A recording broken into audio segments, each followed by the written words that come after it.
Olá, eu sou o José Trajano e faço Pontapé. Sabia que aqui na Central 3 você não é um mero ouvinte? Nos ajudando a partir de R$14 através do Apoia-se. Você se torna membro do Clube Central 3, onde concorre a prêmios exclusivos, além de participar de um grupo de discussão sobre o conteúdo dos nossos podcasts. Acesse apoia.se/Central 3 e colabore com a mídia livre e independente. Cristo Redentor, braços abertos sobre a Guanabara.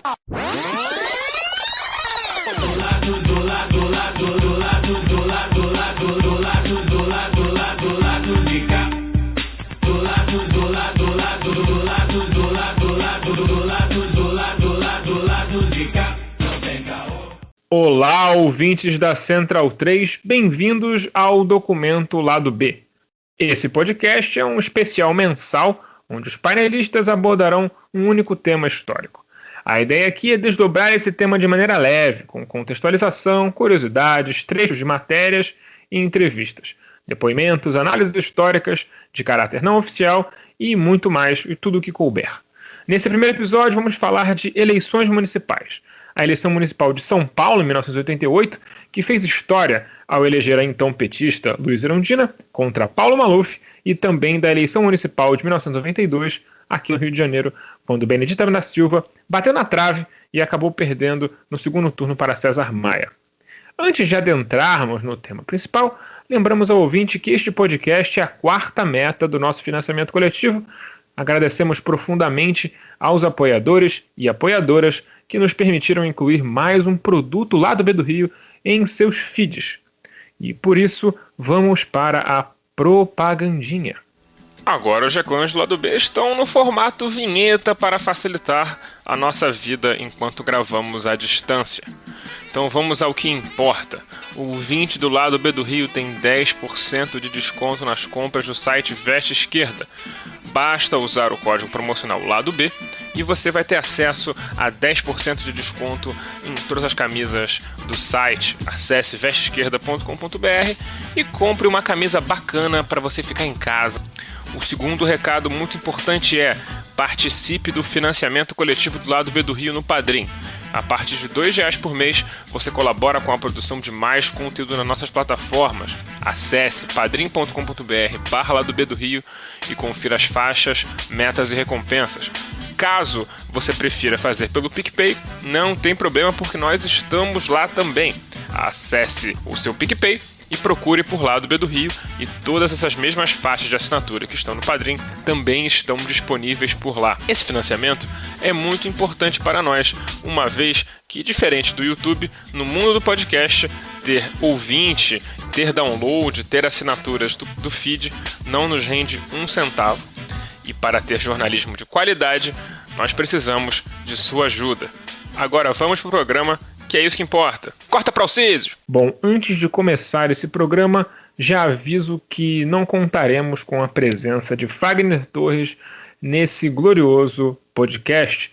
Ele anda muito cansado da sua jornada de trabalho e pediu para tirar uma folguinha, o que nós, obviamente, concedemos, porque já que nós não somos capitalistas, não queremos o couro do menino Fagner. Mas ele deixou um recado para vocês que vai tocar agora. Olá, amigos e amigas, queridos e queridas, aqui é o Fagner e a gente está começando uma nova atividade agora, né? O documento Lado B, onde a gente pretende esmiuçar fatos históricos do Brasil de uma maneira diferente daquela que a gente está acostumado a lidar nas mídias tradicionais. Isso, como sempre, né? Nessa primeira edição a gente vai falar de duas mulheres muito importantes na história recente do Brasil, nos últimos 30 anos, que é Luiza Erundina e Benedita da Silva, né? Luiza Erundina eleita prefeita de São Paulo, a primeira prefeita mulher da história de São Paulo, em 1988, e Benedita da Silva, que foi ao segundo turno na eleição de prefeita do Rio de Janeiro em 1992. Para isso a gente precisa contextualizar, né? Eu pretendo contextualizar rapidinho na minha fala, já que eu não pude participar da edição toda em função de compromissos profissionais aí que eu ando tendo em excesso nas últimas semanas. Mas vamos lá. Primeiro, eu acho que eu preciso dizer o que significa o PT nesse contexto, né? Pelo menos sobre a minha experiência. O PT, no passado recente do Brasil, eu arrisco dizer sem nenhum medo de errar que o PT é a maior experiência partidária popular que esse país teve, né, nos últimos, diria, pelo menos nos últimos 40 anos. Quando a gente está falando do PT dos últimos 40 anos, o PT no início é o PT das comunidades eclesiais de base, né, é o PT dos intelectuais, é o PT dos operários do ABC Paulista, é o PT dos camponeses, o PT dos religiosos, o PT dos artistas, né? Então, esse partido era esse contexto há 40 anos, há 35 anos atrás. Um partido de massas que reunia desde os operários aos intelectuais, passando por artistas religiosos, né? Comunidades de favelas, né? Isso era o PT, a experiência partidária popular mais bonita que o Brasil teve nesse período. Chega a arrepiar de falar. Muito diferente do PT atual, mas não podemos jogar a história tem que ser bem contada, não pode ser jogada no lixo. E isso era o PT há 40, 35 anos atrás. Então a eleição da Erundina em São Paulo, ela tem um papel de novidade muito grande, sobretudo se levarmos em consideração que esse período histórico que nós estamos falando é o período de fim da ditadura, né? A ditadura militar ali, civil-militar ali no contexto do seu ocaso, né? Os estertores ali do período ditatorial, surge um partido de massas no Brasil, que é o Partido dos Trabalhadores, e em São Paulo, Erundina é eleita uma mulher nordestina, né, com uma militância muito forte, vinculada às mulheres, né, às mulheres trabalhadoras na cidade de São Paulo. Ela é eleita numa eleição sem segundo turno, né, para a Prefeitura de São Paulo. Isso é um marco muito grande, né, levando em consideração que o Brasil vivia um momento novo, um momento de uma democracia recente. Ali a gente tinha há pouco uma nova Constituição, né, e aí chegaram um Partido Popular e, além de um Partido Popular, uma mulher, né, e uma mulher nordestina no centro do poder da principal cidade do país, do centro econômico do país, não significa pouca coisa. É uma experiência que talvez a distância faça com que a gente perceba melhor o tamanho desse feito, né? Às vezes, no início, a gente não consegue ter tanta dimensão, mas 30 anos depois é muito, né? Se levar em consideração que o PT não era um partido que tinha máquina, né?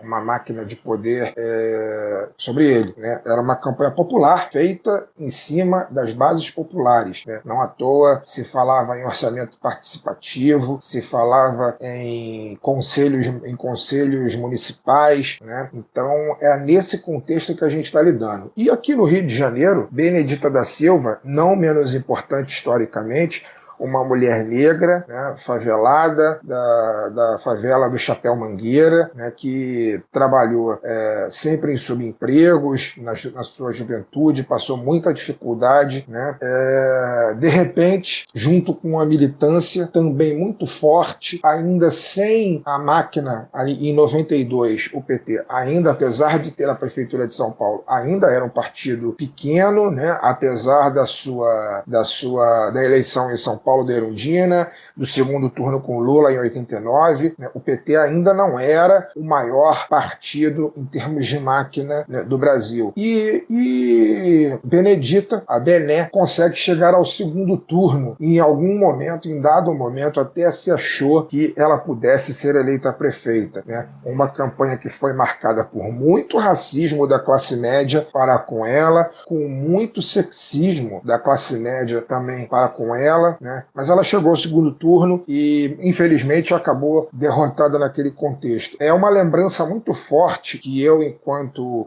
hoje um homem de 38, mas à época um menino de 10, é uma lembrança que eu carrego muito forte comigo, porque, por ser de uma família de origem popular, né, minha família se dividia entre brizolismo e o lulismo, né? Tenho a memória bastante saudosa desse tempo de Benedita, candidata a prefeita do Rio em 1992. Eu espero que vocês curtam o trabalho que os meninos fizeram aí nos próximos minutos. Vocês vão ter todo o contexto factual, né, da época, mas de minha parte, dizendo o que eu sinto, realmente eu fico até, de certo modo, emocionado de lembrar desses fatos, de ver imagens dessa época, né? Porque o PT significava um sonho muito importante para muitas pessoas nesse país, um sonho de governo popular, verdadeiramente popular, para muita gente que acabou ficando pelo caminho em função de erros táticos e estratégicos do partido. Mas é isso. Espero que vocês gostem do programa, porque está muito bom. Os meninos se esforçaram muito nesse roteiro e eu acho que vocês vão gostar do trabalho que a gente fez aí para começar o documento Lado B. Obrigado a todos, um grande abraço, curtam bastante, lavem as mãos e mantenham o distanciamento. Dado todo esse maravilhoso recado de Fagner Torres, vamos ligar a máquina do tempo e pular para 1988, quando Luiza Erundina se tornou prefeita em São Paulo. O que tivemos em 1988, Caio Belandi? O ano de 88 é marcante em diversos segmentos da sociedade brasileira e mundial. E na política, então, nem se fala. Em 2 de junho, a Assembleia Nacional Constituinte aprovava o aumento do mandato do então presidente José Sarney por 5 anos. Esse aumento do mandato do Sarney deu bastante polêmica na época, né? E ele não foi, o Sarney até hoje, ele diz que o mandato dele não foi aumentado de 4 para 5 anos, ele foi, na verdade, diminuído de 6 para 5. O que acontece é que o Sarney não foi eleito presidente, né? Ele foi eleito vice-presidente na chapa do Tancredo Neves numa eleição indireta, em janeiro de 1985. O Tancredo morreu sem tomar posse, né? Aquele drama todo, e o Sarney foi efetivado, e de acordo com a legislação vigente na época, o mandato deles era de 6 anos, ele iria até março de 1991.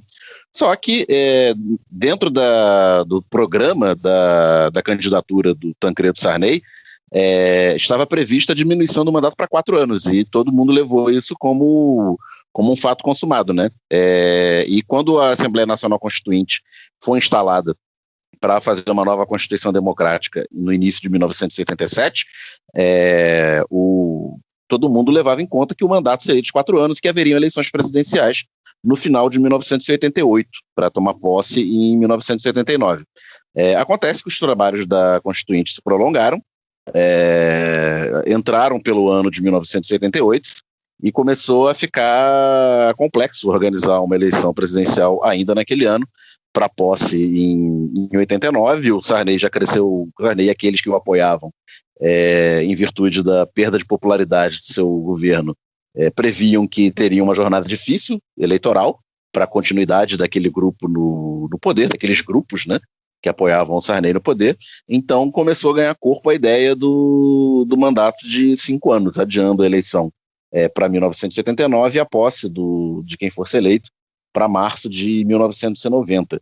Então, depois de grandes e calorosas discussões na Assembleia Nacional Constituinte, foi aprovado que o mandato presidencial seria de 5 anos, dali para frente, a começar do mandato vigente, e que teve seu fim, então, marcado para 15 de março de 1990, 5 anos após a posse, que havia sido em 1985. No dia 25 de junho também, foi fundado o PSDB, né, que surge como uma opção à esquerda após uma cisão com o PMDB, que até então era o grande partido democrata do país. O Alcísio vai falar sobre isso mais tarde.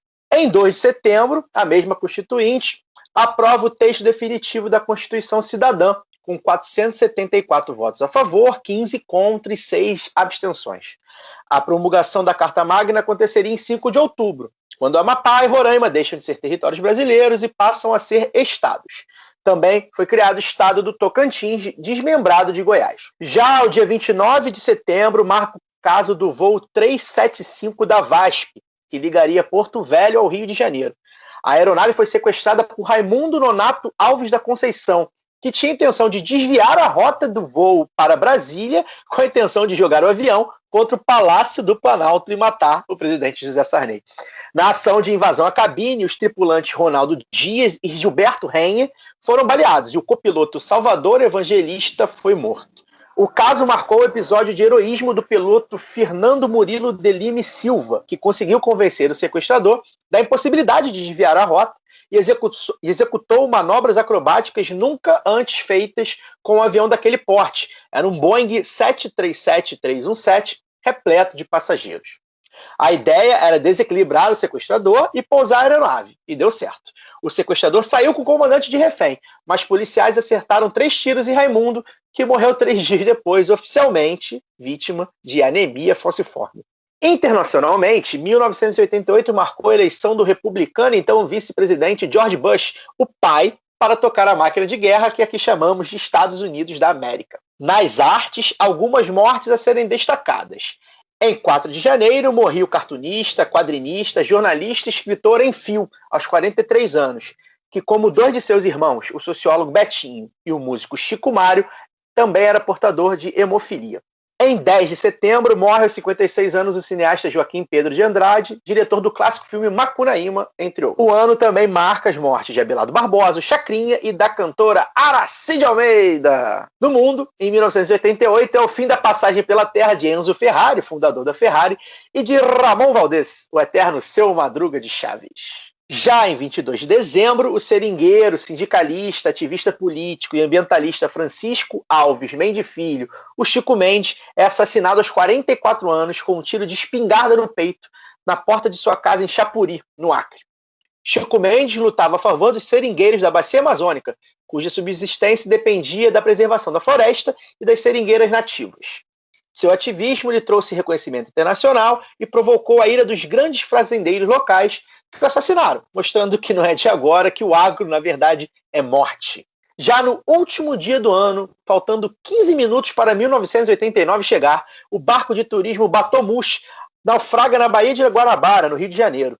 Superlotada e cheia de remendos, a embarcação pretendia levar 142 pessoas para comemorar o Réveillon no Mar de Copacabana. 55 morreram, entre elas a atriz Yara Amaral. 1988 também é ano de nascimentos. Vem ao mundo o youtuber Felipe Neto, mas a gente não se importa. Também nascia a youtuber e socióloga Sabrina Fernandes, esta sim, uma importante companheira na nossa caminhada anticapitalista. A cultura pop comemora as chegadas da cantora Rihanna e Adele. Nos esportes, os Jogos Olímpicos de Seul marcam um dos maiores escândalos de doping e o Comitê Olímpico Internacional caça o ouro do canadense Ben Johnson, vencedor dos 100 metros. Já o judoca brasileiro Aurélio Miguel conquista a primeira medalha de ouro olímpica do país na modalidade, um único ouro do Brasil em Seul. Em outubro, Ayrton Senna torna-se campeão da Fórmula 1 pela primeira vez. O campeão brasileiro de futebol é o Bahia, mas a final foi só em 89. Lá em São Paulo, o Corinthians ganhava o Paulista com um gol da revelação Viola, na prorrogação, contra o Guarani do craque Neto. O ano de 88 também é marcado por uma tragédia no esporte brasileiro. A nadadora Renata Gondi morreu aos 25 anos durante tentativa de travessia do Canal da Mancha a nado. E este foi 1988 pelo mundo. Quando todos souberem bem do carinho e coragem que você tem, como naquela canção se darão as mãos, homem e mulher. Aí você bota ordem na casa como tem que ser. Com carinho e coragem, Luísa, São Paulo tem você. Luísa, Luísa, só sendo mulher pra acabar com esse tipo de jeito que não é mente. Mas todo mundo vê e fica perfeita. E dá fala vender. Com carinho e coragem, Luísa, São Paulo tem você. São Paulo, como qualquer outra grande cidade, vinha de um longo histórico de demagogos de direita sendo nomeados pela ditadura, com destaque para Paulo Maluf e Olavo Setúbal. Sim, ele mesmo, o presidente do Banco Itaú, e que nos anos 90 seria acusado de pagar R$200 mil para cada deputado que votasse a favor da emenda da reeleição de Fernando Henrique Cardoso. Mas, nos anos 80, a FHC ainda era rival político dessa gente, que fez campanha pesada para Jânio Quadros ser o primeiro prefeito eleito em 1985. Naquela campanha, o PT havia lançado Eduardo Suplicy como candidato e Luiz Erundina como vice. A chapa teve ali 20% dos votos. Tem que contextualizar que durante a ditadura, como uma boa ditadura, ela caça o direito ao voto, né, das pessoas. E em algum momento, algum dos atos institucionais que precederam o AI-5, no final dos anos 60, transformaram a prefeitura das capitais, de todas as capitais do estado, e mais do que eles chamavam de área de segurança nacional, cidades estratégicas, né, com presença de algum ativo estratégico, como, por exemplo, Volta Redonda, com a CSN, né, esses municípios passaram a ter prefeitos nomeados diretamente pelo governador do estado. Governadores do estado que, por sua vez, também deixaram de ser eleitos pelo voto direto.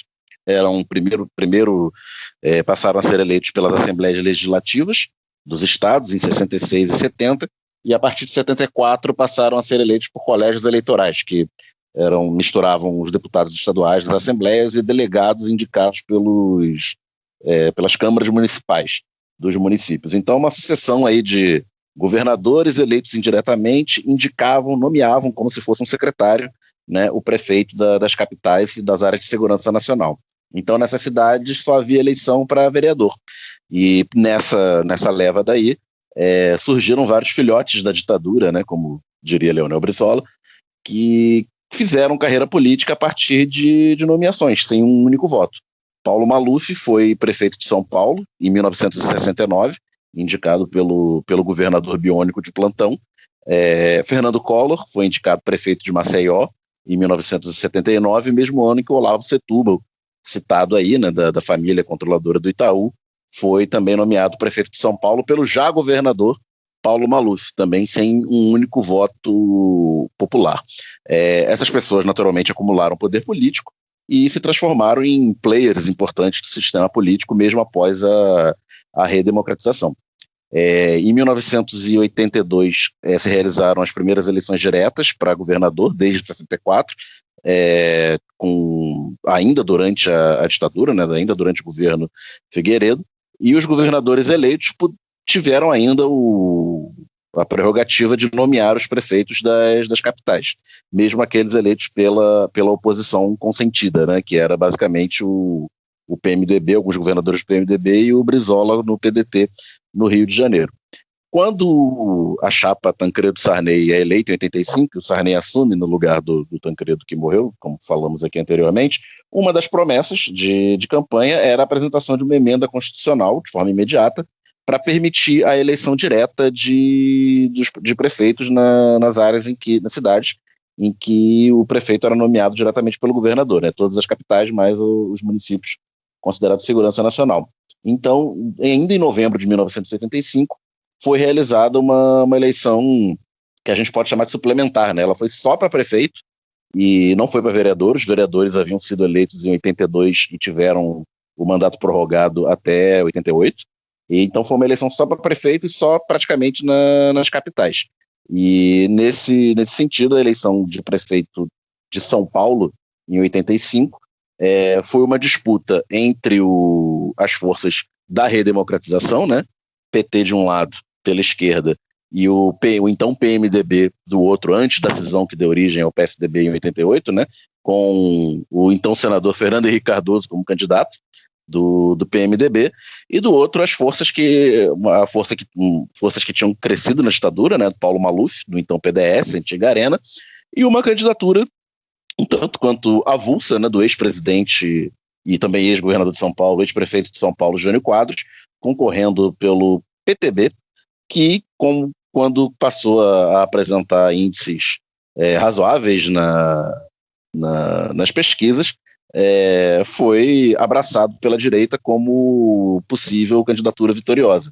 E até o dia da eleição, né, todas as pesquisas indicavam a vitória do Fernando Henrique Cardoso no PMDB. O Jânio Quadros virou em cima da hora, conquistou a prefeitura e gerou-se algo que hoje chamamos de meme, né? Mas na época não tinha esse nome, que foi do Fernando Henrique sentando na cadeira, né? Nos dias que antecederam a eleição, era tão grande a certeza da vitória do Fernando Henrique que a revista Veja preparou uma matéria, né? Sobre o novo prefeito, né? Contando sua história e tal, e a capa, alguém teve a ideia de fazer ele sentado na cadeira de prefeito. E como o PMDB controlava o governo do estado, portanto, também a prefeitura, porque o prefeito até ali era nomeado, eles tinham amplo acesso ao prédio da prefeitura, ao gabinete do prefeito, e o Fernando Henrique sentou na cadeira e tirou a foto.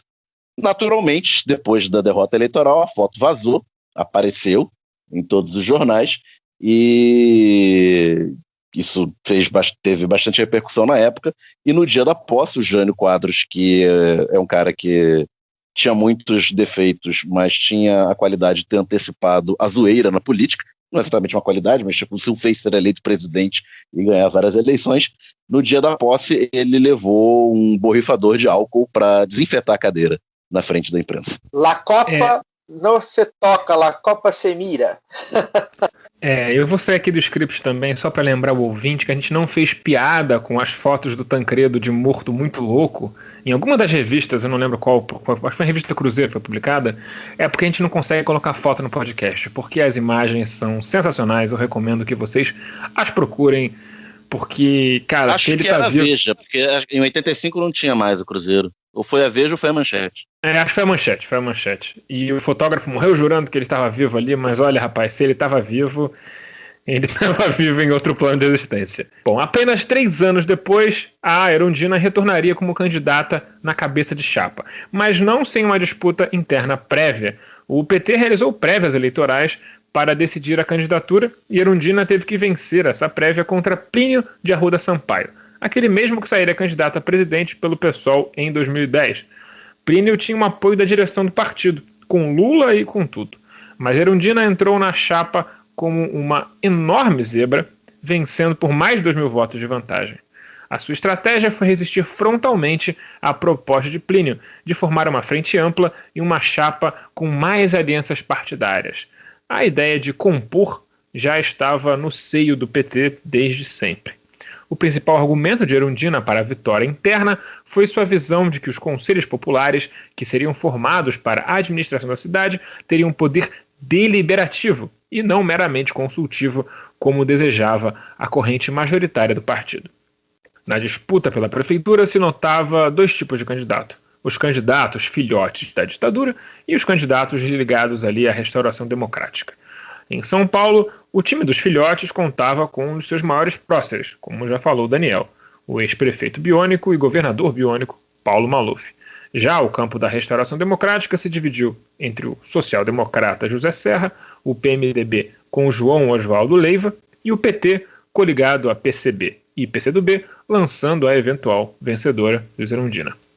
Conforme as eleições se aproximavam, o cenário era o seguinte: João Leiva ia perdendo força conforme ficava claro que o plano cruzado seria mais um desastre e que a hiperinflação seguiria sendo um companheiro inconveniente na vida do brasileiro. 2 anos antes, foi esse mesmo plano que fez o PMDB levar 22 dos 23 estados. Agora, seria muito difícil se eleger com tamanho fracasso econômico nas costas. O PMDB apanharia em boa parte das grandes cidades do Brasil naquele ano. Falando de conjuntura econômica da época, né, no segundo semestre de 1988, o Sarney já era esse Sarney que a gente conhece, né, o Sarney que levava ovo na feira, que levava pedrada na janela do ônibus que o transportava. Isso é literal, tá? Isso não é figura de linguagem. Presidente extremamente impopular e odiado por todo mundo, das classes populares à classe média alta que faz barraco no Gero. Mas nem sempre foi assim. O novo governo assumiu em 1985 e o último ditador-presidente, João Figueiredo, deixou o Palácio do Planalto com uma inflação anual acima de 100%. Tal foi o sucesso econômico da ditadura militar, tão propalado aí nos dias de hoje por certos políticos, né? Então, o combate à inflação era uma necessidade tão importante quanto a restauração democrática institucional.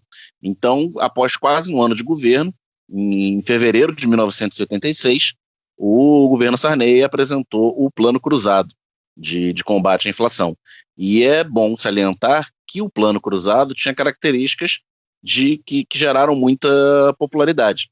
Notadamente, teve aquela história toda, né, de trocar moeda, né, foi abolido o Cruzeiro, adotado o Cruzado, corta 3 zeros, etc. Só que foi um plano que congelou preços e aumentou o salário. Houve um aumento substancial do salário mínimo na virada, e o chamado tabelamento de preços, né, o congelamento. O governo emitia uma tabela com diversos gêneros, considerados de primeira necessidade, outros também nem tanto, e com o preço tabelado, e a estrutura do governo, através, sobretudo, da SUNAB, a Superintendência Nacional do Abastecimento, fiscalizava os supermercados, né, os preços do varejo. Como naturalmente não tinha estrutura para fiscalizar qualquer supermercado de bairro, né, o Sarney foi para a televisão, convocando a população a ajudar na fiscalização. Então as pessoas se auto-intitularam os fiscais do Sarney e iam para os supermercados para fiscalizar, com a tabela na mão, chamava a polícia, aquela história toda. E ao longo de 1986, o Plano Cruzado foi muito popular, porque as pessoas passaram a ganhar mais dinheiro, a inflação diminuiu consideravelmente nos primeiros meses, então a sensação era de prosperidade e fartura para todo mundo. Só que a pressão pelo aumento dos preços logo voltou a acontecer. Como não podia vender, os supermercados não podiam vender acima da tabela, pois eram multados. Houve um desabastecimento com os produtos na mão. O que acontece? As prateleiras ficavam vazias e começavam a aparecer banquinhos nos fundos do supermercado, na esquina, vendendo pelo dobro, triplo do preço, né, no mercado informal, digamos assim. Aí ficou famosa também a história da carne, né? A carne desapareceu dos supermercados. O governo mandou importar carne para equilibrar o preço. Carne congelada que vinha do leste europeu, meses após o acidente nuclear de Chernobyl. Carne que estava embargada na Europa veio para o Brasil.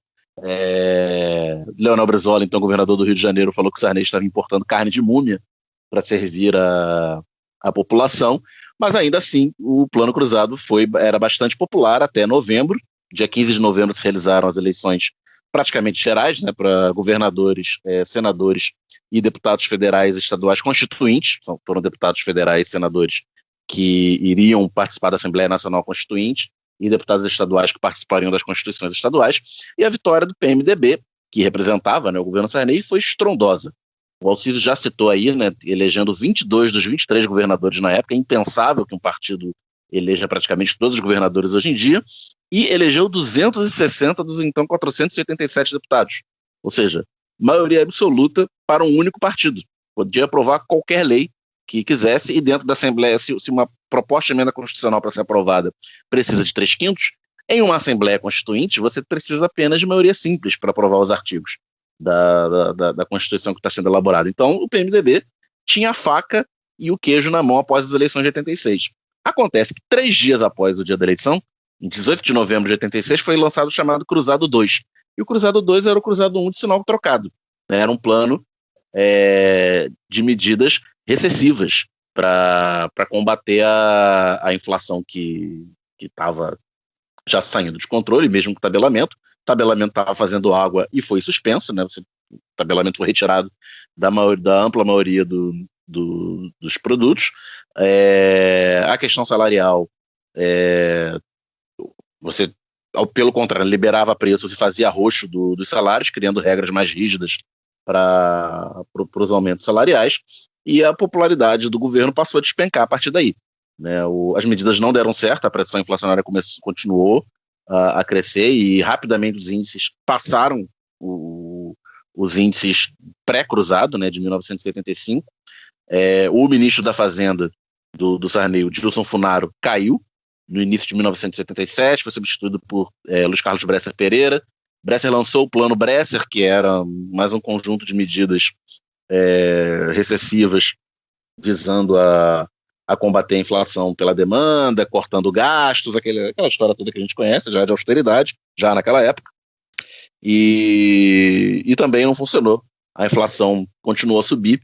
E em janeiro de 88, o Bresser caiu, assumiu o terceiro e último ministro da Fazenda do Sarney, o Maílson, que não era um economista de reconhecimento na época, era um burocrata que tinha feito carreira dentro do Banco do Brasil e do Ministério da Fazenda, e que assumiu dizendo textualmente que ele iria fazer uma política feijão com arroz. Ou seja, ele ia empurrar com a barriga até o fim do governo. Então, no final de 1988, quando se realizaram as eleições municipais, o governo Sarney era carta fora do baralho, era um governo em decomposição, com as pessoas já pensando na eleição de 89, e com os grupos políticos que o apoiavam correndo para achar um candidato que mudasse as coisas para manter tudo como era. A campanha de Erundina seria marcada por acusações de que ela era invasora de propriedades privadas por apoiar a causa dos sem-teto. Porque algumas coisas no Brasil, elas não mudam. Inclusive, hoje ela é vice do atual acusado de ser invasor de propriedades privadas por apoiar a causa sem-teto. Os votos da direita e do centro ficaram pulverizados entre Maluf e Leiva. A estratégia de Erundina era aparecer nas pesquisas em segundo, para concentrar o voto útil antimalufista na sua campanha. Porque se Maluf tinha muitos fãs, sua rejeição, já àquela época, era grande a ponto de estarem até dispostos a votar em uma mulher nordestina. No campo do centro, centro-direita e aquela centro-esquerda, digamos, responsável e tecnocrata, o candidato mais forte era o PMDBista João Leiva. E você, ouvinte, que não reconhece quem é João Oswaldo Leiva, não se preocupe. Quase ninguém sabe. Foi um poste que o então governador Orestes Quércia, cujo épico Roda Viva ainda será tema de um programa exclusivo para ele, inventou para tentar papar a prefeitura. Mentiroso, caluniador, caluniador e mentiroso, caluniador e mentiroso, caluniador e mentiroso, mentiroso e caluniador. E aí, lembrando que eu sou o velho residente aqui do lado B, então esses fatos todos que estão sendo narrados eu lembro da época, porque eu era uma criança estranha que assistia Jornal Nacional. Você está comentando porque você viveu isso, né? Eu sou o testemunho ocular da história. E além disso, você tem uma memória de elefante. Sim, claro. Sim, eu tinha 7 anos ao longo de 88, eu fiz 8 em dezembro, já depois das eleições, que ocorreram em novembro. Mas é bom contextualizar, então, aos jovens, que quem foi o Orestes Quércia, né? O Quércia não é só o meme do Roda Viva. O Orestes Quércia havia despontado para a política em 1974, eleito para o Senado, era um ex-prefeito de Campinas, foi eleito senador pelo MDB no meio da ditadura, né, contra todos os prognósticos, reeleito em 82 já, e a partir dessa eleição para o Senado de 74, ele vira praticamente o dono do MDB de São Paulo, a principal figura do partido. Em 82 não consegue ser o candidato do partido ao governo do Estado, nas primeiras eleições diretas, perde a indicação para o André Franco Montoro, que era de uma velha guarda, um político que vinha do pré-64, né, da tradição ali de centro-direita razoavelmente progressista e tal, do antigo PSD, e consegue impor na sua candidatura, mas o Quércia é o vice do Franco Montoro. E o Franco Montoro, como governador de São Paulo, naquele ambiente ali de final da ditadura, redemocratização, fazia uma política muito voltada para a questão nacional, né? Então o Quércia se aproveitou disso para ser cada vez mais influente no dia a dia do governo e no controle dos diretórios municipais e das prefeituras no vasto interior de São Paulo, né? Então em 86 o Quércia consegue se impor como um candidato natural à sucessão do Franco Montoro, lembrando que não existia reeleição no Brasil antes de 1997, né? E é feito um acordo ali, o grupo do Franco Montoro fica com as candidaturas ao Senado em 86, com Mário Covas e Fernando Henrique Cardoso, e o Quércia é o candidato em conteste a governador, sagra-se, ele é governador nas eleições de forma bastante fácil, e quando toma posse em 87, ele é um político extremamente poderoso, controlando o maior partido do país no maior estado e mais rico, né, do país, que é São Paulo, e com a máquina orçamentária do governo de São Paulo na mão. E ele resolve investir pesado em grandes obras, né, abre estrada, faz represa, faz as eclusas do Rio Tietê, e aparecendo nacionalmente como um político razoavelmente jovem, devia estar na casa dos seus 50 e poucos anos, em contraste com José Sarney e Ulisses Guimarães, as outras grandes as figuras nacionais do PMDB, já beirando o Sarney beirando 70 anos e o Ulisses Guimarães o Sarney beirando 60, mas parecia mais velho do que e o Sarney está beirando 70 desde os anos 70. Ele está com 90, ele não tinha 60 ainda no final dos anos 80, mas ele era visto como um cara que vinha do partido da ditadura, que mudou de lado, tinha uma imagem desgastada. E o Ulisses Guimarães, que era um cara que tinha bastante popularidade ali na virada de 85 para 86, sofre os desgastes de ser toda a situação que eu falei já do governo Sarney, e tinha a questão da idade, já estava com 70 anos, com um corpinho de 83, né? Então era um contraste com a imagem do Quércia dinâmico, o Quércia que batia na mesa, que gritava com o jornalista no Roda Viva. Isso tudo dava a ele uma imagem de político muito poderoso, que todos tinham certeza que chegaria à presidência da República, se não em 89, na eleição seguinte, em 94. Então é nesse contexto do Quércia muito forte e considerado um presidenciável favorito, que ele lança um secretário dele, que era o João Leiva, para a Prefeitura de São Paulo, para tentar controlar a Prefeitura da capital. Bom, os quadros famosinhos do PMDB de São Paulo acabaram migrando para o PSDB, o que forçou a mão do Quércia nesse sentido. Mas Serra, apesar de agradar profundamente aquela centro-esquerda uspiana, não estava empolgando tanto assim nas pesquisas. O cenário estava mais polarizando entre Maluf, Leiva e Erundina. Como a democracia ainda era nova, tanto o marketing político quanto as próprias pesquisas dos institutos eram um tanto incertas. Elas mostravam mais tendências do que vantagens reais. O cenário que se apresentava na semana das eleições era Maluf com mais ou menos 40% de intenção de votos, com Leiva e Erundina próximos, chegando ali perto dos 20%. Nesse cenário, de Erundina em alta, em um Leiva claudicante e sem grande expressividade, os votos de centro e centro-esquerda migraram em peso para a candidatura da petista na semana final. Além disso, as pesquisas colocavam Maluf lá com seus 40% por projetarem que os eleitores que decidem seu voto de última hora se aliariam majoritariamente com um candidato conservador, como foi em 85, quando Jânio levou a prefeitura contrariando as pesquisas.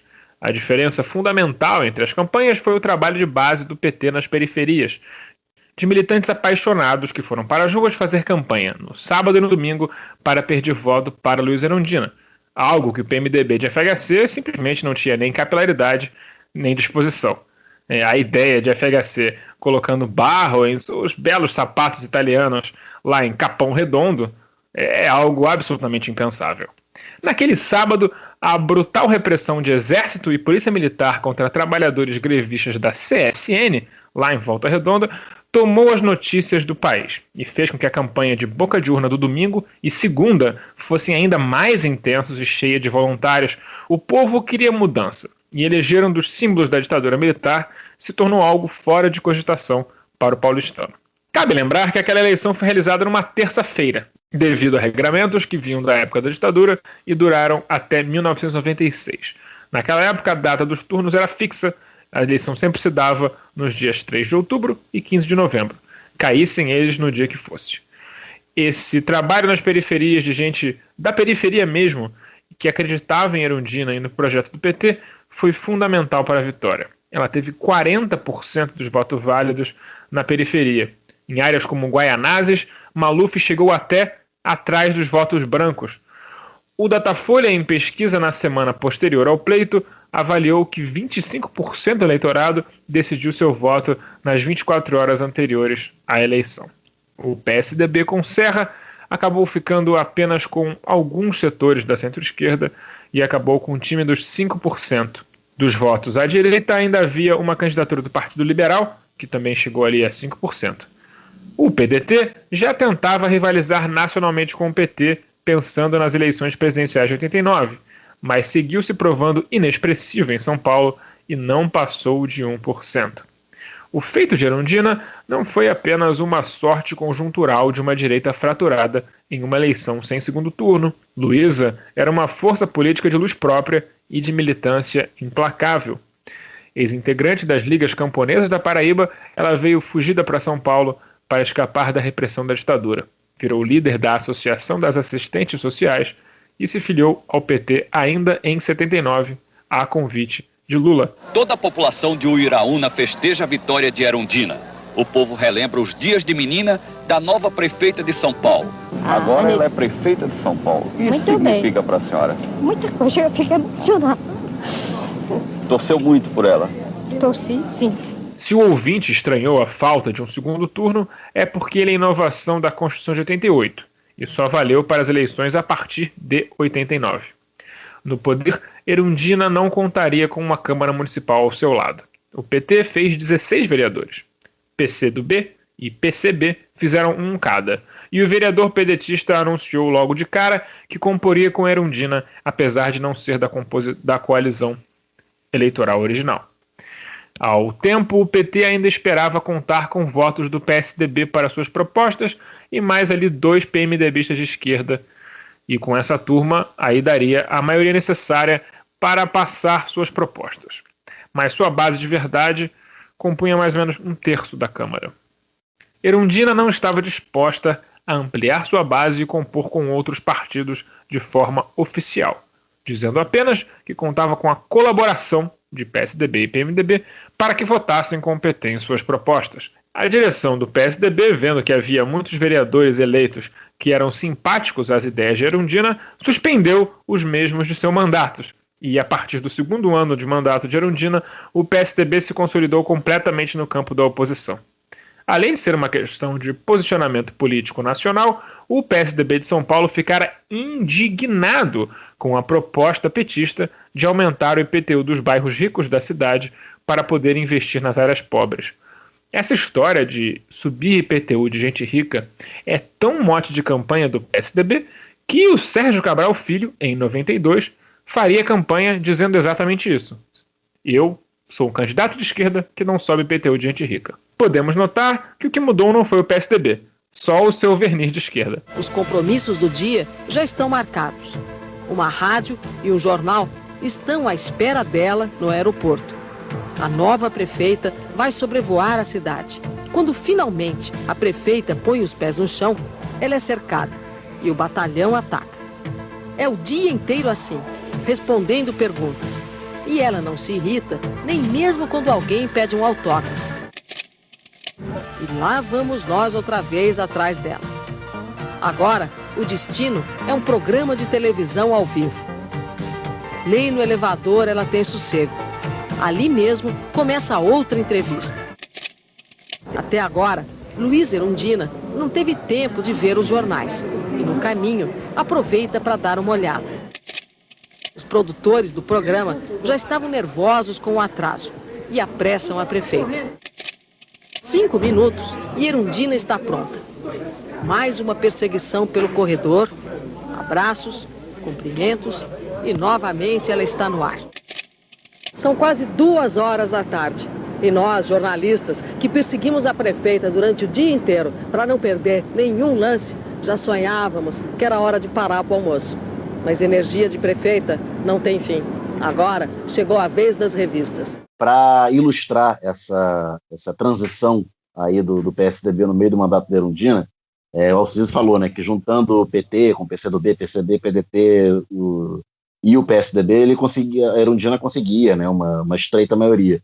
E, logo no início do seu mandato, em 1979, um tal de Eduardo Matarazzo Suplicy foi eleito presidente da Câmara Municipal de São Paulo, e para o primeiro biênio, né, daquela legislatura 89 e 90. Então, conseguiu-se formar uma maioria para a eleição de um vereador do PT para comandar a Câmara Municipal. Só que a mesa da Câmara só tem mandato válido por 2 anos, né, enquanto prefeito é de 4. Então, quando chegou no início de 1991, teve que renovar a mesa. E o para comandar o Legislativo Municipal na metade final do mandato de Erundina foi Arnaldo Madeira, do PSDB. Ou seja, alguém mudou de lado, se bandiou para o lado da oposição e formou uma maioria oposicionista para eleger o comando da Câmara. Esse movimento que o Daniel citou foi o que sacramentou a derrota de um dos principais desejos da administração de Erundina, a instalação da tarifa zero no transporte público. A visão radical de Erundina também erodiu as relações dela com o próprio PT. O partido realmente não gostava de sua política sem concessões, e muitos, na corrente majoritária, não acreditavam que ela seria capaz. Achavam que sua prefeitura seria um tremendo vexame para o Partido dos Trabalhadores. Veja só você. Até certo ponto, a visão de Erundina se justificava por não desejar fazer negociatas. O problema é que ela acabou também fechando espaço para negociações, demandas legítimas de outros vereadores que eram absolutamente ignoradas por ela por serem interpretadas como perpetuação de clientelismos locais ou coisas do tipo.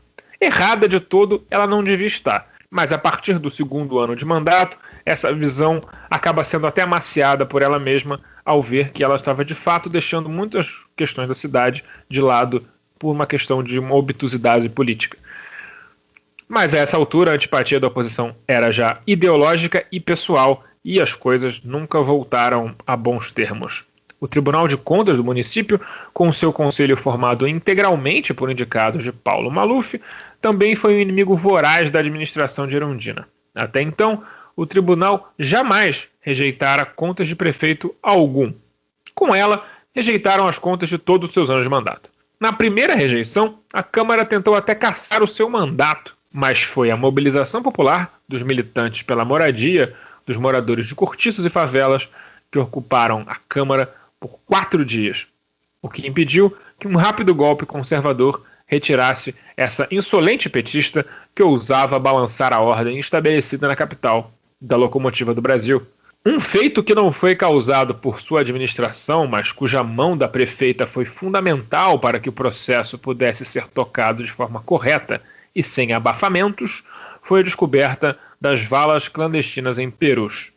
Lá, a ditadura militar havia escondido corpos de militantes executados, vítimas de epidemia de meningite que eles tentavam esconder, indigentes e muitos outros corpos que não se desejava que fossem encontrados ou contados. Foi por acaso. O repórter investigava o destino de pessoas mortas pela polícia em São Paulo. Mas algumas fichas do IML tinham um T em vermelho. Terroristas. Meses depois, a investigação chegava ao fim. Em 4 de setembro de 1990, era aberta a vala comum onde estavam os restos dos desaparecidos. Diferente de outros prefeitos, sua gestão não ficaria marcada por grandes obras. Primeiramente porque a situação econômica do país durante seu mandato era muito ruim, com a administração Collor fazendo das suas.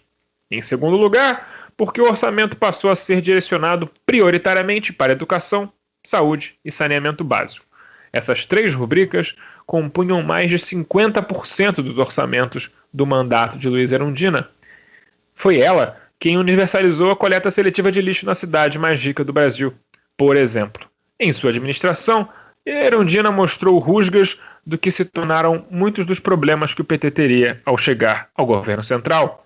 O PT não queria um governo tão participativo assim, tão inclusivo assim, tão avesso a negociatas assim.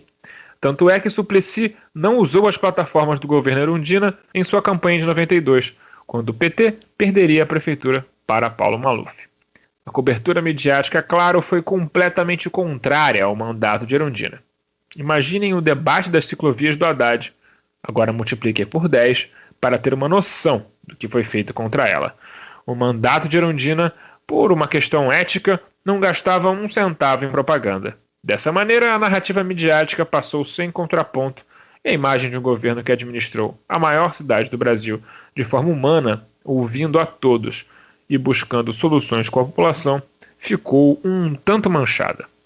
Erundina saiu do PT em 96, após perder a eleição para a prefeitura e receber uma moção de repúdio do partido por sua derrota.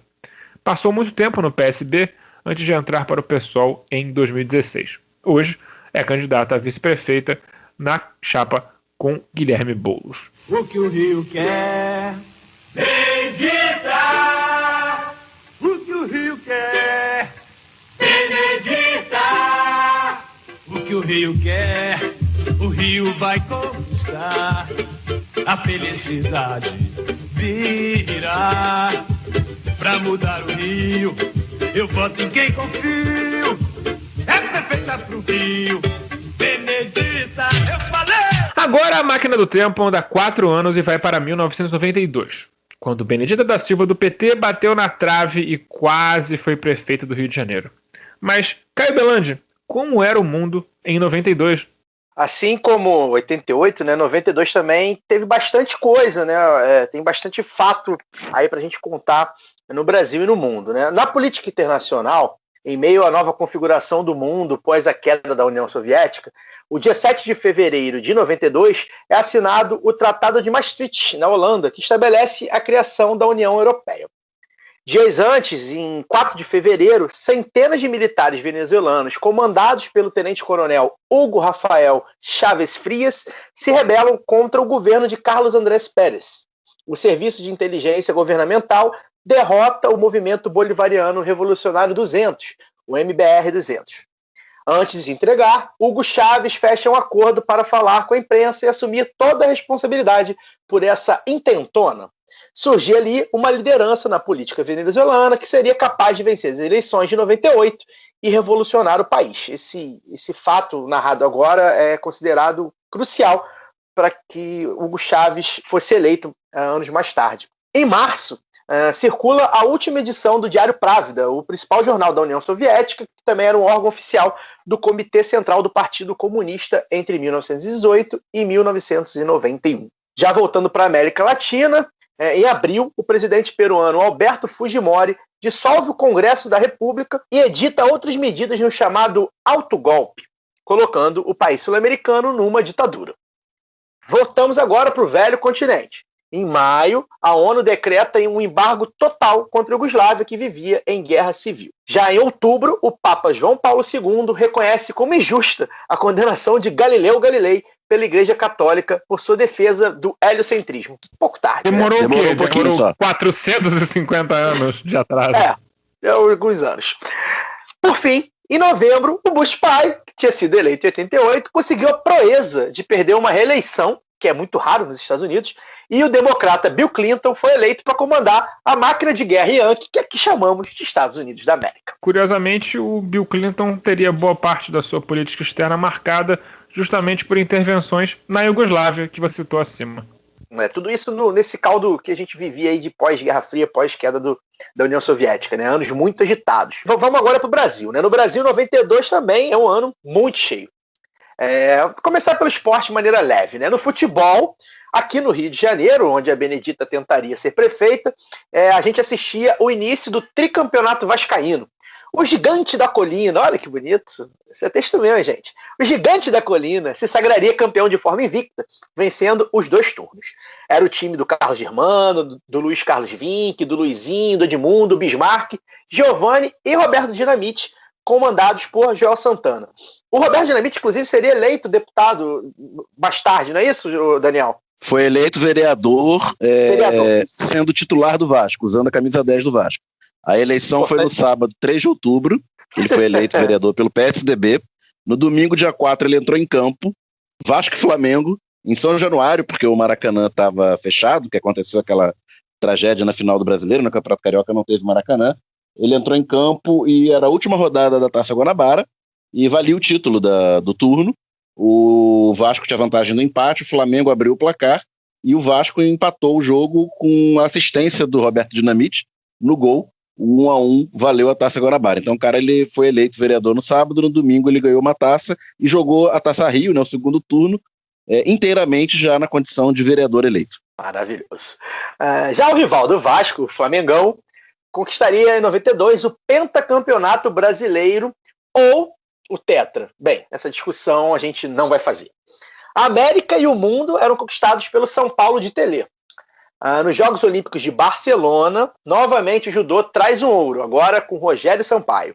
E pinta a primeira medalha de ouro de esporte coletivo brasileiro, com a seleção de vôlei masculino, aquela seleção de Carlão, Marcelo Negrão, Maurício e Giovani, chamada de Geração de Ouro. Também em Barcelona, o histórico Dream Team do basquete norte-americano se sagraria campeão invicto sem perder nenhum tempo, ganhando todas as partidas com uma diferença de, no mínimo, 32 pontos. Capitaneados por Michael Jordan e Magic Johnson, o time tinha Charles Barkley, Karl Malone, Scott Pippen, Larry Bird, etc, etc. Muito mais. Tem uma treta bem interessante aí entre o Karl Malone e o Magic, né? Porque o Karl Malone tinha basicamente nojo do Magic pela condição do Magic de soro positivo. O Magic já jogou as Olimpíadas como HIV positivo assumido. Inclusive ele volta ao basquete para o Dream Team de uma Exatamente. pausa. Não, lembrando que chama Dream Team, time dos sonhos, porque até 1978 os Estados Unidos disputavam os mundiais e as Olimpíadas com times universitários, né? Com times de jogadores amadores. E aí isso era suficiente para eles ganharem ouro, ou pelo menos disputar fortemente o ouro, e eles começam a levar pau nas Olimpíadas e nos Jogos Mundiais, ficando até de fora das finais, e aí é tomada a decisão de levar os profissionais, né, da NBA para disputar os Jogos Olímpicos a partir de 92.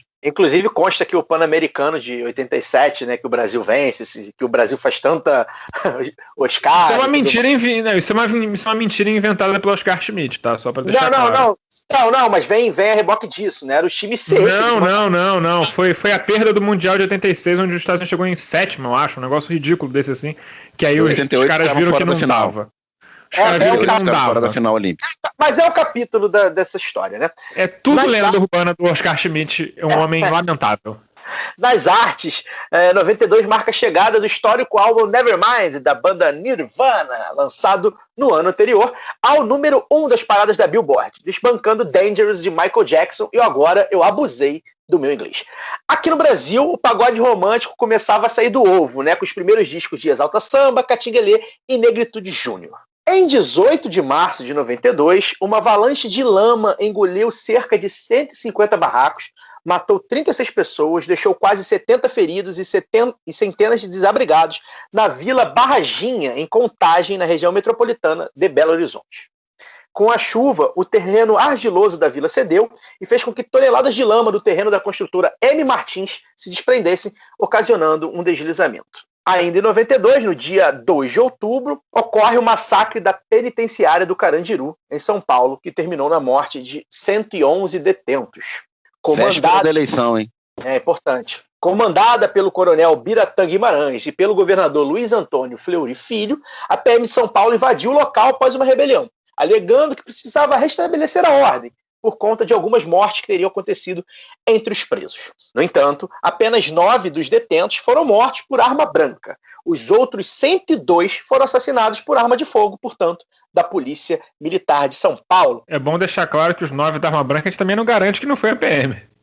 Não dá para garantir. O Biratã Guimarães chegou a ser condenado a mais de 600 anos de prisão no tribunal de júri, mas sua sentença foi anulada por desembargadores de São Paulo. Ele fez carreira na política e tomou posse como deputado estadual do estado de São Paulo como suplente 2 vezes, até ser eleito, veja bem, em 2002, pelo PTB com o número 14111. Em setembro de 2006, o coronel Biratã foi assassinado com um tiro na região do abdômen. No muro do prédio onde morava, foi pichada a frase "aqui se faz, aqui se paga". Tá errado? Não tá.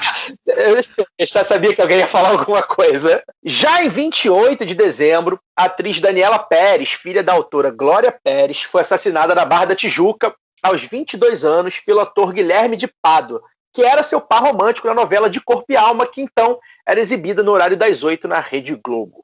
O assassino teria tentado se aproximar de Daniela para que seu personagem ganhasse destaque na trama escrita por Glória. Sem sucesso e frustrado com a redução da participação do seu personagem na novela, Guilherme se uniu com Paulo Tomás, sua esposa, que alimentava ciúme das cenas de Daniela e Guilherme juntos, e assassinou a jovem com 18 golpes de punhal.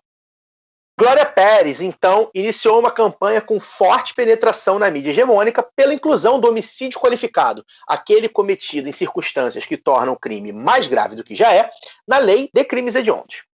A inclusão viria 2 anos depois, na aprovação da primeira iniciativa popular de projeto de lei da história do Brasil, a Lei 8.930 de 1994.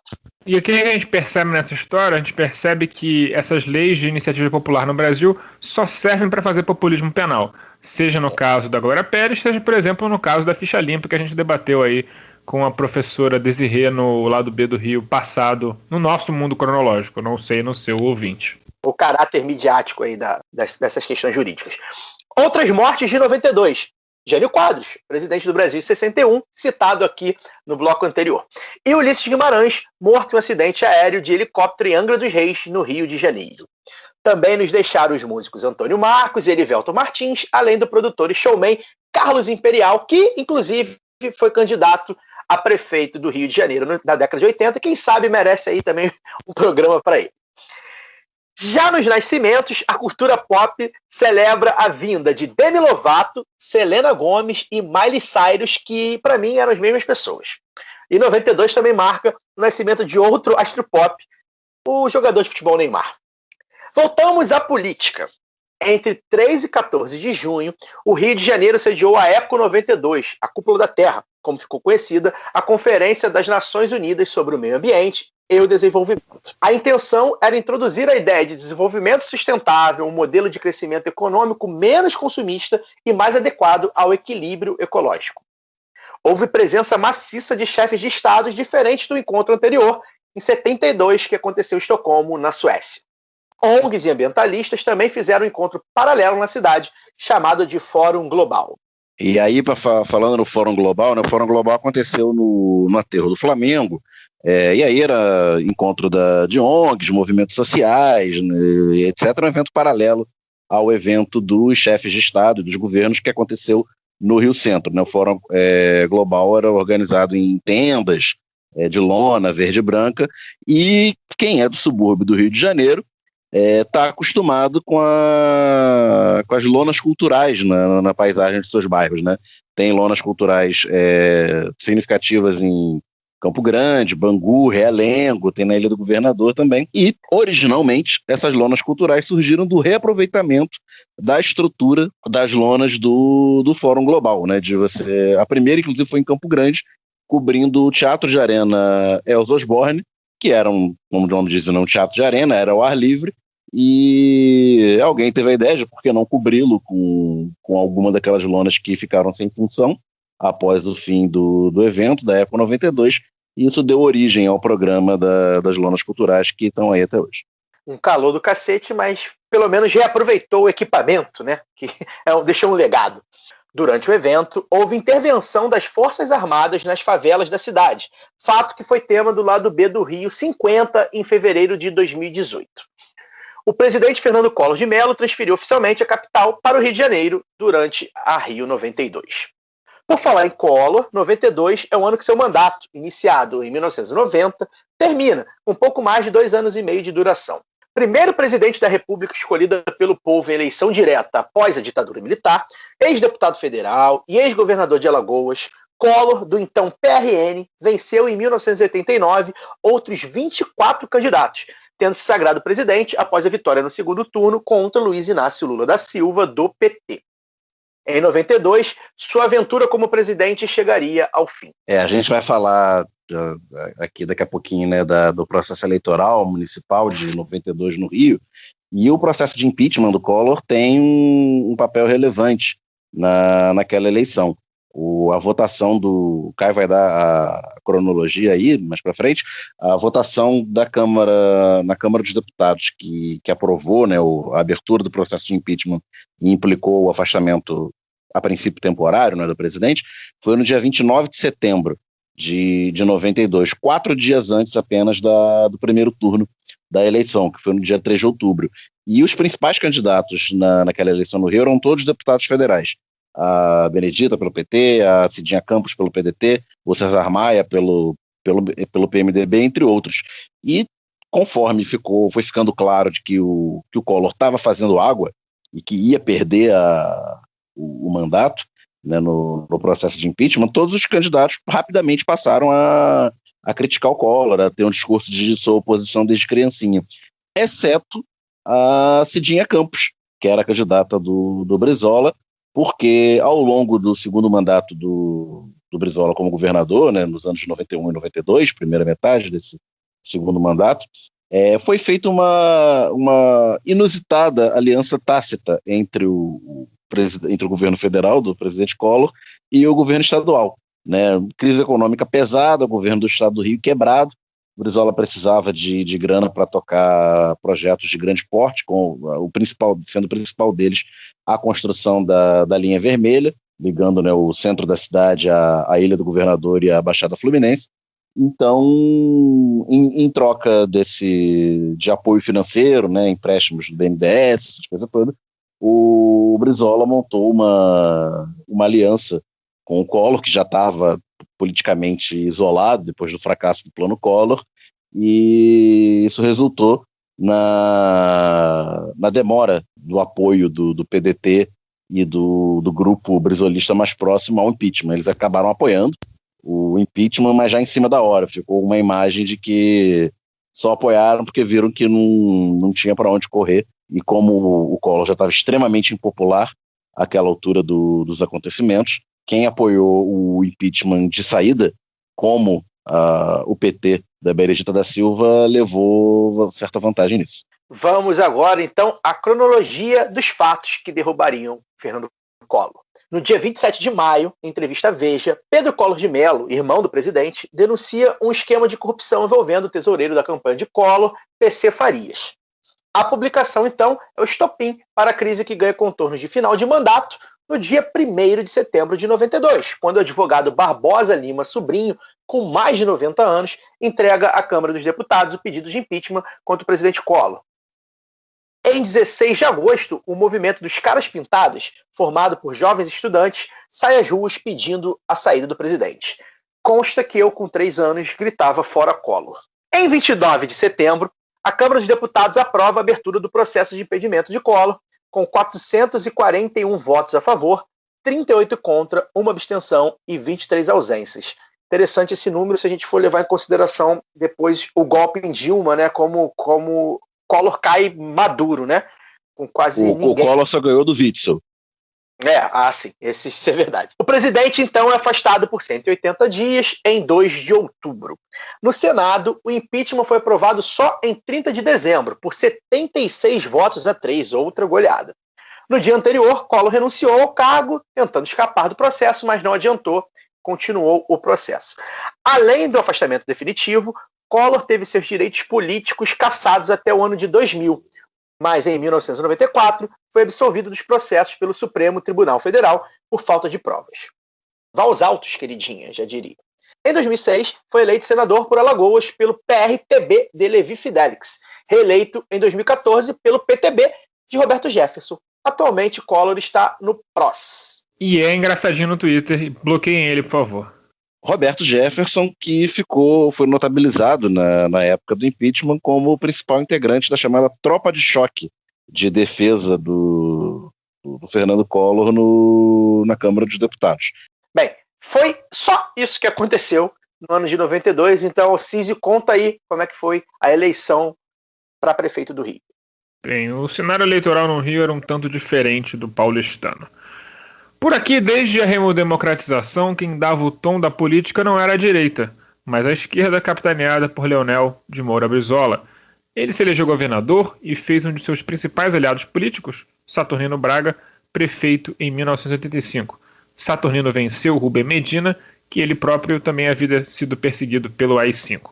O outro grande feito de Saturnino Braga foi ter sido convidado do lado B do Rio. Em 1988, o PDT emplacou seu segundo prefeito consecutivo, dessa vez Marcelo Alencar. Ele bateu Jorge Bittar do PT, que já se organizava, o PT, para rivalizar com o brizolismo aqui no estado do Rio de Janeiro. Aí é bom contextualizar que, embora o PDT tenha vencido 2 eleições, as 2 primeiras eleições, né, para prefeito do Rio, depois da ditadura, em 85 e 88, não foi uma continuidade do governo, porque no meio do mandato do Saturnino, acho que ainda em 1976, ele rompeu com o Brizola, né? O Brizola foi um extraordinário líder político, mas tinha dificuldade em dividir o protagonismo dentro do seu partido, e ele, governador, e o Saturnino, prefeito, começou a ter essa disputa pelo protagonismo e acabaram rompendo politicamente no meio do mandato. O Saturnino saiu do PDT, foi para o PSB e enfrentou um mandato com muitas dificuldades. A partir primeiro que ele rompe com o Brizola, né, passa a não ter mais o governo do estado como um aliado. O PDT perde a eleição de 86, então a partir do segundo ano da prefeitura do Saturnino ele convive com o governador de direita, que era o Moreira Franco, e numa época que, antes da Constituição de 88, os municípios tinham muito menos autonomia orçamentária do que tem hoje.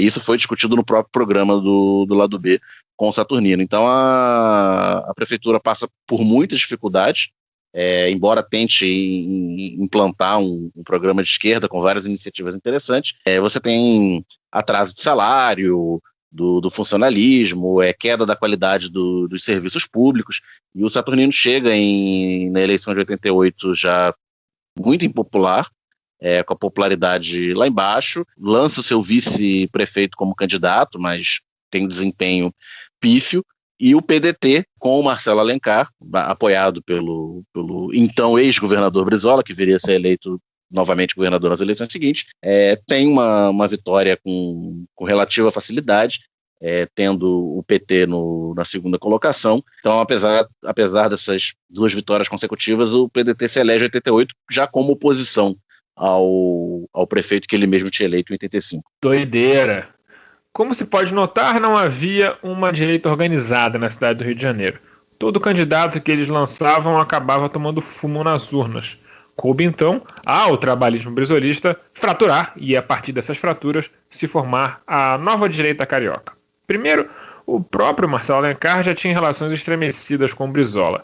E apesar de ter feito uma prefeitura alinhada ao projeto trabalhista, pelo menos no campo político, Alencar se distanciava do brizolismo e já acenava com uma mudança de partido. A gota d'água das desavenças entre Alencar e Brizola chegou ao seu auge quando foi chegada a hora da escolha do sucessor na prefeitura. Alencar queria Luiz Paulo, seu secretário de obras. Já Brizola bancou Cidinha Campos. Sim, meu caro ouvinte, foi na colina chamada Cidinha Campos onde Brizola decidiu morrer. Cidinha perderia as eleições para César Maia, outro ex-brizolista que já havia rompido anteriormente e ido para o PMDB para se lançar candidato. A autofagia trabalhista foi o terreno perfeito para o PT carioca, que já se apresentava como uma força eleitoral pujante, buscasse hegemonia no campo da esquerda. E embora Bittar viesse sendo escolhido para disputar a prefeitura, uma outra personalidade do partido chegava pedindo passagem: Benedita da Silva. Benedita é uma mulher que transformou suas dificuldades em militância desde cedo e se destacou na militância por direitos e melhorias para a comunidade onde nasceu, o Chapéu Mangueira, ali no Leme. Mesmo no auge da repressão da ditadura, lá nos anos 70, ela não se furtava de dar a cara a tapa e protestar contra a violência policial e o abandono do Estado para com a sua comunidade.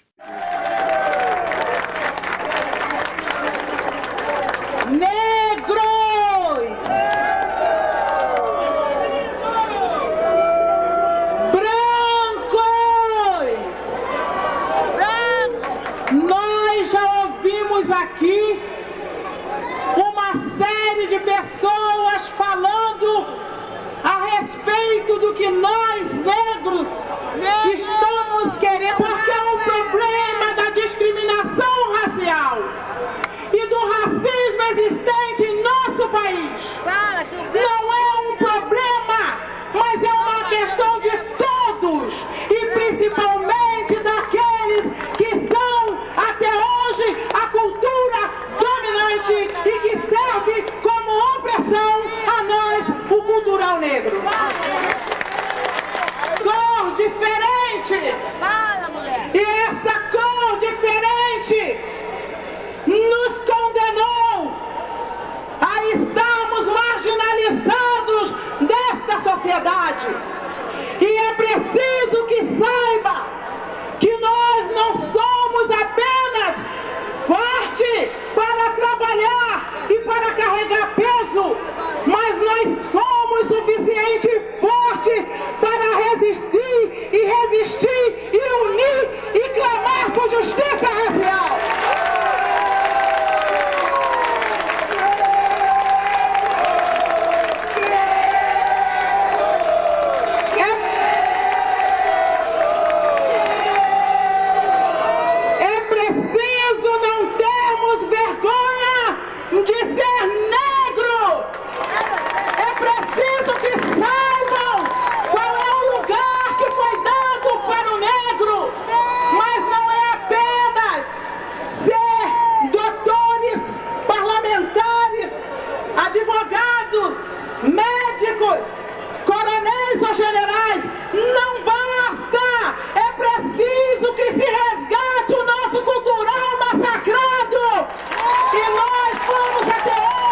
discurso, porque realmente eu não tenho mais nada a falar, não só porque os oradores que me antecederam disseram tudo, mas porque fica muito difícil passar para todo mundo o que nós negros sentimos.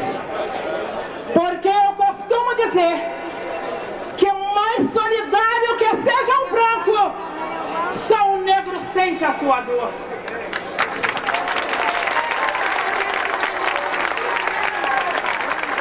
E costumo dizer mais ainda, que a nossa luta não é racista como muitos pensam, de opressão ao branco, e não é contra o branco, mas a nossa luta é por uma justiça racial. Com a abertura política, se filiou ao PT e foi a primeira mulher negra a quebrar uma série de barreiras eleitorais no Brasil. Foi a primeira vereadora negra, depois a primeira deputada e depois ainda seria a primeira senadora. As fraturas políticas do PDT abriram um espaço político importante para o PT, que formou sua chapa adicionando o militante comunista histórico Sérgio Arouca. O PT finalmente conseguiu faturar uma boa parcela do voto brisolista suburbano, passando a rivalizar diretamente com Maia, que fazia uma campanha claramente direita conservadora Zona Sul. Se não houvesse segundo turno, Benedita teria sido eleita, desde que ela ficou com 33% dos votos, contra meros 21% de César Maia. Vamos pegar como aquela eleição evoluiu, né? A eleição começou com a liderança nas pesquisas de Albano Reis, que falaremos mais tarde sobre ele, também ainda nesse programa. Albano Reis, que era afiliado ao PRN, Partido da Reconstrução Nacional de Fernando Collor. Mas, conforme eu falei anteriormente, né, conforme o processo de impeachment foi avançando e a popularidade do Collor despencando, os candidatos do PRN que tinham algum destaque país afora, todos submergiram e nenhum teve qualquer tipo de destaque na reta final.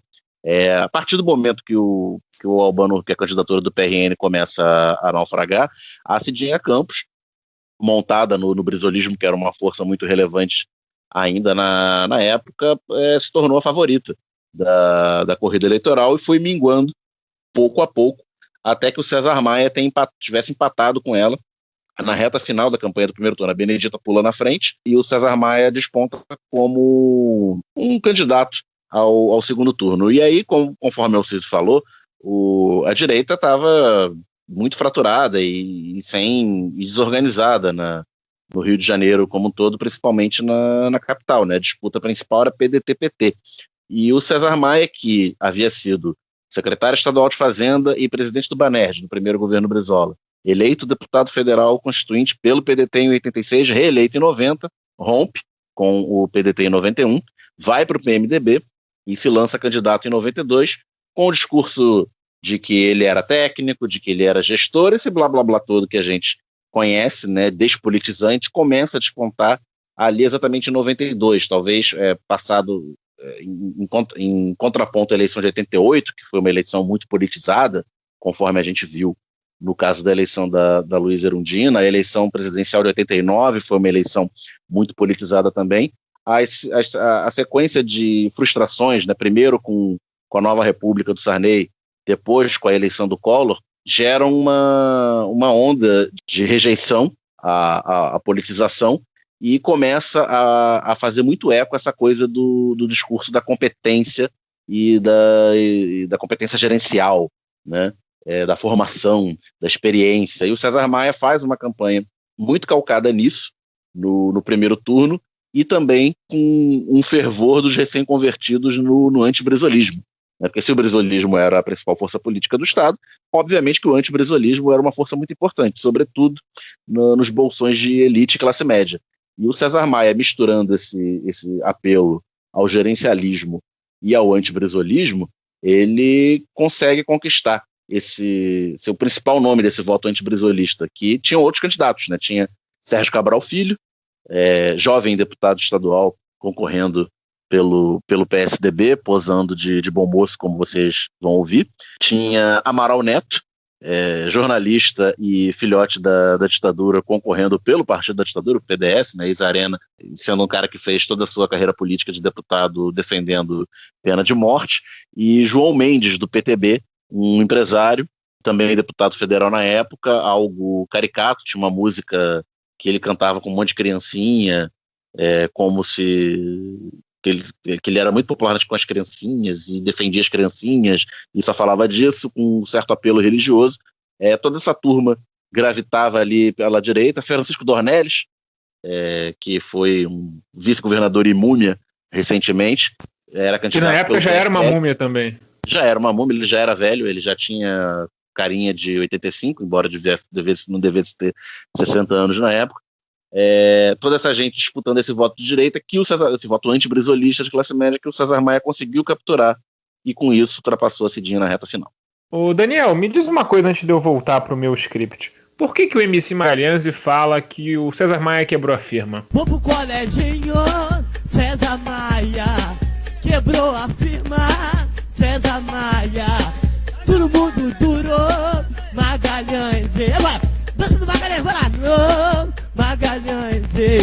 O César Maia perseguia camelô, ele deu um choque de ordem. Roubaram a caixa de bombom e o serenata de amor. Tomaram minha caixa de bombom, do serenata de amor. Vendo choquito no trabalho. Vendo bala no trabalho. Vendo choquito, Magalhães. Exatamente. O César Maia passou o rapa da Guarda Municipal e quebrou a firma. Na verdade, eu só fiz esse gancho pra poder tocar o funk. Trinado, baby, lá, lá, lá, lá. Vendo bala no trabalho. No segundo turno, a história foi outra. A direita estava sofrendo há tempo no Rio de Janeiro e o ódio entre brisolistas e petistas impediu uma aliança programática de fato. Eram rivais do mesmo campo. Afinal, a rusga foi tamanha que 800 mil pessoas a menos foram votar no segundo turno. Muitos brisolistas fiéis nem saíram de casa. Eu vou dar meu testemunho de fé aqui. Meus 4 avós, meus avós de pai e mãe eram todos brisolistas. Meu avô paterno já não estava mais nesse plano na eleição de 92, os outros 3 estavam. E os meu avô e minha avó maternos, principalmente, eram muito brisolistas. Meu avô era daqueles que fazia discurso na rua para defender o Brizola em plena ditadura e tal. E em 92 eles foram meu avô já estava doente em 92, mas mesmo assim fez questão de sair para votar na Cidinha. Minha avó, a Cidinha era radialista, né? Tinha um programa muito popular, o Cidinha Livre, minha avó era fiel ouvinte, etc. Votou com fervor na Cidinha Campos no primeiro turno, e no segundo turno ambos já tinham mais de 70 anos, nós já não eram mais obrigados a votar, não se deram ao trabalho de sair de casa para ir votar. E se eu não me engano, aquela eleição foi a última do meu avô, que morreu pouco mais de um ano depois, no início de 94, e a minha avó, embora tenha vivido mais de 10 anos, eu acho que ela nunca mais votou. Acho que a última eleição que ela votou foi no primeiro turno de 92, na Cidinha. Que voto triste para terminar sua carreira. Bom, César Maia foi abraçado pela direita com força e acabou conseguindo passar à frente de Benedita e vencer por pouco mais de 100 mil votos, em um acirrado 52-48. A lista de candidatos a prefeito, como o Daniel falou, já contava com os hoje infames Sérgio Cabral Filho. Eu voto em Sérgio Cabral Filho para prefeito, porque meus valores são outros. E Francisco Dornelles, que já tinha a cara que tem hoje. E o bizarro Albanoel Reis, que fundaria a grotesca cidade Albanoel, na Rio Santos, ao tentar mudar seu eixo político para a cidade de Itaguaí, e acabaria morrendo atropelado por um polonês bêbado que trabalhava como soldador no porto da cidade. Isso é bem depois. E vocês vão ouvir eu rindo da vez original que eu contei esse lado B do Rio agora. Só preciso rir de novo da morte do pobre homem. Hoje relembraremos uma figura no mínimo curiosa do lado B do Rio. O político Albano Reis, conhecido como Albanoel. Ele foi deputado de 87 a 2004. Albano Reis ganhou notoriedade ao se fantasiar de Papai Noel em Quintino, onde distribuía presentes aos mais pobres, o que certamente lhe garantia muitos votos. Tentou ser prefeito em 92 pelo PRN, chegando em quarto lugar com 260 mil votos, ou mais ou menos 10% do eleitorado. PRL, partido do Collor, né? Inclusive foi um dos motivos dele ter despencado nas pesquisas. Estava indo muito melhor antes do Collor começar a cair no governo federal. Mais na frente, ele acabou tentando ser prefeito em Itaguaí, muito depois, onde ele tinha lá... Em 2004. A sua cidade do Noel. Cidade de Albanoel. Cidade de Albanoel. E logo depois de perder a candidatura para a prefeitura de Itaguaí, ele acabou morrendo atropelado. O cara dá notícia da morte rindo, cara. Não é motivo de riso, Alguém não. assuma o microfone desse menino, O apresentador Morreu atropelado por um, Eu sei por um europeu. Ele lembrou da cidade de Albanoel, que ele passou na Rio Santos esses dias, ele vai contar a experiência dele. Cícero, por favor, continua o texto, o roteiro, por favor. Ele morreu atropelado por um europeu que queimou o carro pra fugir da polícia. A história é que ele parecia que tinha sido uma morte, de repente, uma execução, encomendada, né? Por inimigos políticos. E foi só um turista que matou, tava bêbado e sumiu com o carro, enfim. Se ele conhecesse a história de Thor Batista, ele não teria feito Olha isso. só, vamos lá. A primeira coisa que a gente precisa dizer, deixar bem claro pros ouvintes, é que quando incluíram o Albano Reis na pauta, houve uma chiadeira geral. Chiadeira, não. Assim. A reação foi exatamente essa que vocês estão ouvindo. Riso. Benedita seria uma parte integral da união entre brizolistas e petistas durante os anos 90, que acabaria resultando na eleição de Antony Garotinho para governador. Mas realmente ficou aquele gosto amargo do que poderia ter sido, de uma prefeitura com orçamento participativo, integrando as periferias, as ouvindo e trazendo serviços e obras necessários para as suas funcionalidades, algo que foi tão característico daquele ciclo de prefeituras do PT por todo o Brasil. Bom, esse foi o documento Lado B, espero que vocês tenham gostado desse modelo, que ficou um pouco mais estruturado, mas a gente conseguiu aí falar algumas besteiras, porque a gente não resiste. Caso tenham sugestões para o nosso especial mensal, por favor, entre em contato com nossas redes sociais, nós estamos abertos tanto a sugestões de temas, quanto a sugestões de formato. Muito obrigado pela participação aí de todos, o Fagner obviamente não pôde estar aqui. Daniel Soares, parabéns pelos seus apartes. Vou só fazer uma parte final aqui da Benedita depois, né? Ela saiu muito fortalecida, ela já era deputada federal. Eu não queria contar o depois, porque ser vice-Ronald do Garotinho não foi legal. Não, mas é só para contextualizar, né? Em 80, ela foi a primeira vereadora negra no Rio de Janeiro em 1982, já pelo PT, foi deputada federal em 86, reeleita em 90, e ela sai muito grande dessa campanha de 92, a ponto de se eleger senadora, né? Um voto no estado todo. Em 1994 também a primeira senadora negra, e aí 98 é vice do Garotinho, o PT rompe com o Garotinho sai para concorrer a presidente em 2002 e ela como vice herda o governo do estado e faz um breve governo de 9 meses, com muitos problemas, o Garotinho raspou o caixa antes de sair. Nessa situação ela concorre à reeleição, perde para Rosinha, e desde 2006 vem se reelegendo e reelegendo deputada federal, e agora em 2020 vai concorrer à prefeitura pela terceira vez, né? Depois dessa de 92 ela concorreu em 2000, enquanto era vice-governadora, ficou fora do segundo turno para o César Maia, de novo perdendo o César Maia ficou acho que menos de meio ponto percentual à frente, em segundo lugar, indo para o segundo turno e ganhando do Conde, que era a criatura dele, né? E esse foi o pós. E quase 30 anos depois, a Benedita é mais uma vez candidata e dessa vez numa condição bastante adversa para a esquerda, né, ao contrário da época. Caio Belandi, muito obrigado pela sua participação aí como o Homem do Ano. Valeu, acho que ficou legal. A ideia é isso mesmo, tá? A gente tentar contextualizar, contar histórias, contar coisas que a gente lembra, ou viveu, ou pesquisou. Acho que a pesquisa ficou bacana, a ideia é que a gente tenha ainda mais sonoras, ainda mais entrevistas e áudios editados, mas eu acho que para um primeiro, valeu grandão, gostei bastante, acho que a galera vai gostar também, estamos aí abertos ao feedback. Obrigado. Se vocês acharem muito ruim, não gostarem, aí vocês falam só pra gente, tá? Não conta no aberto, não. Até mês que vem, com mais um documento Lado B. Mas entre eles a gente vai ter um monte de Lado B normal, pode ficar tranquilo.